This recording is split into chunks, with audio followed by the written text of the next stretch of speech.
Alright guys, I'll do another Australian breakdown about language and anxiety and status quo, how Australians operate. Here's what I found.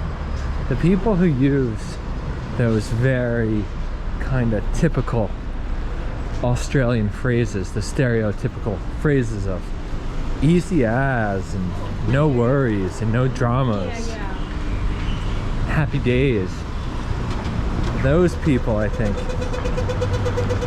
tend to be the most anxious people in the world. And they I think they use those phrases just to give off the appearance that everything's cool, everything's all right, and just maintain the status quo that they're cool, you know, they're relaxed, everything's okay. But they're really not. They're just like these status quo holder people. They maintain the status quo of the culture by using these cultural norm phrases. So if all that's true and you think about fitting in, they just use the phrases to fit in, right? To feel a part of, like, no worries, when inside they're like very angry, upset. But if they actually communicated that anger and spoke directly and assertively, they'd be out of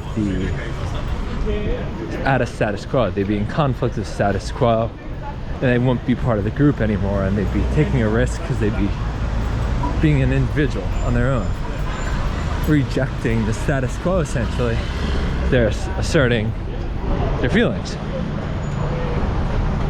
So something that makes Australians difficult to read when you don't understand all this is that their word usage, specifically no worries, doesn't line up with their energy, with the feel of them.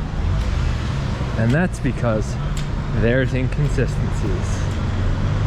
The more they use the word no worries, the more anxious they are and the more worried they actually are. They're just afraid of not fitting in.